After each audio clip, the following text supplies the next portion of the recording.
mọ́tò márùn ló ti ṣú especially bíbá ìwé mọ́tò márùn ló ti ṣú mọ́tò wa mọ́tò kan láàrin ọ̀sẹ̀ yìí sì márùn márùn tó yẹ kó níbẹ̀ ìkarùn ní mọ́tò yẹmi ìjẹta lórí ìṣubú ìjọ túnṣe mọ́tò mẹ́rin bàjẹ́ mọ́tò ọ̀nà bíkì ṣubú pẹ́fẹ̀ẹ́ tó bẹ́fà ọ̀njọ́ ṣubú lẹ́nu ọ̀sẹ̀ yìí lásán ọ̀sẹ̀ tá a lè sọ yìí márùn ní gọ́ọ̀mẹ̀ntì ọmọ àgbà ó tààrà àgbà gbogbo wọn náà bá ní ó tààrà gbà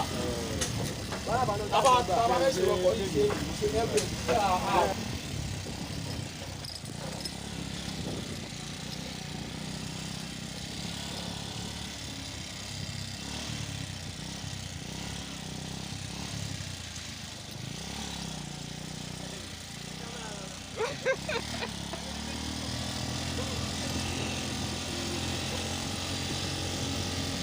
wá easy láti padà báyìí.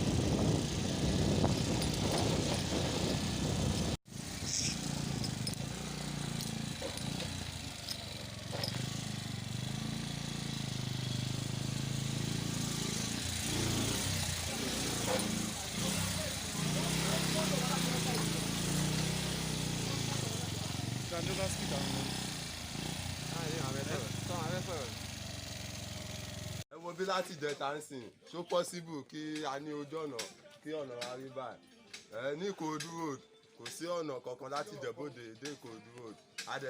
a ní Ambon Sanwó-Olú níjọba Èkó a ní Abíọ́dún Ọmọọba níjọba Ògùn state kí wá ní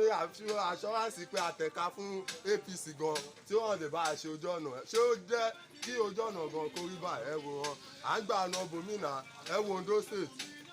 àgbà Ondo state ọ̀nà ṣe báyìí rí l'Ondo state náà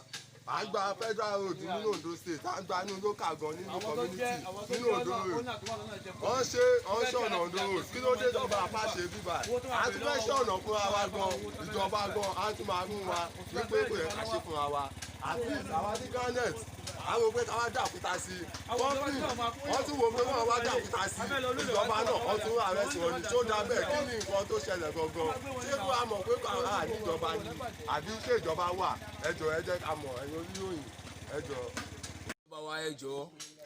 ọ̀nà yìí ó ti ń ju agbára wa lọ sí o in fact gbogbo àwọn kan tó ti bàjẹ́ ní ọ̀nà yìí ti pọ̀ properties àwọn èèyàn ní ọ̀nà yìí ń bàjẹ́ nígbà tẹ́ bá ń wá ìbò ẹ máa bẹ̀ wá ẹ máa pamper wa bọ̀ tẹ́yìn bá ti wọlé tán tẹ́ sí nìkan tẹ́ ń wa ẹ máa neglect wa tẹ́ máa gbàgbé wa ẹ máa sọ wá di ẹranko okay now everybody wa ló nílé lórí o ẹ wo inú gbọ́dọ̀ à ń sùn kò sí ọkọ̀ ẹ wo ní ojú sport yìí ọkọ̀ márùn ló ti ṣubú bẹ́ẹ̀ nínú ọ̀sẹ̀ yìí báyìí ọ̀nà yìí ò dáa ẹ dẹ̀ wá nílé ẹ̀ ń sùn ẹ ń ṣe everything kò dá báyìí ẹ ṣàánú wa náà ẹjọ́ ìyá yìí pọ̀ ẹjọ́ à ń sanwó orí kò sí èèyàn tó máa ra mọ́tò tí a ní sanwó orí tí a ní ṣe ní tíkẹ́ẹ̀tì tá à ń já everything revenue tá à ń san kí ni àǹfààní ẹ̀ ẹjọ́ ẹ ṣàánú wa o ẹ ṣàánú wa ẹjọ́ o ẹ̀yin ìjọba wa ẹjọ́ o tẹ́ bá tẹ́ ṣàánú wa àfi ilé Ọlọ́run lọ́wọ́ látọ̀.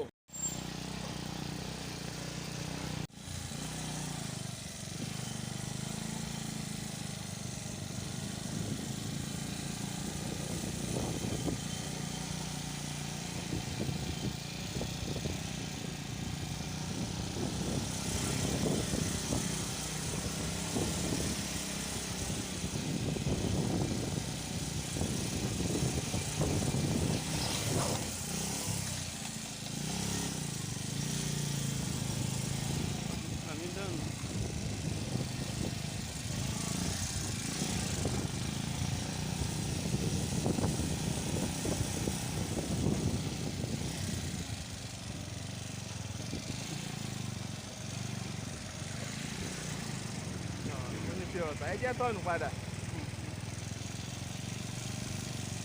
ẹ tẹ̀lé wọn náà ni ṣé láàrin àwọn tírélà yẹn ló fẹ́ gbà.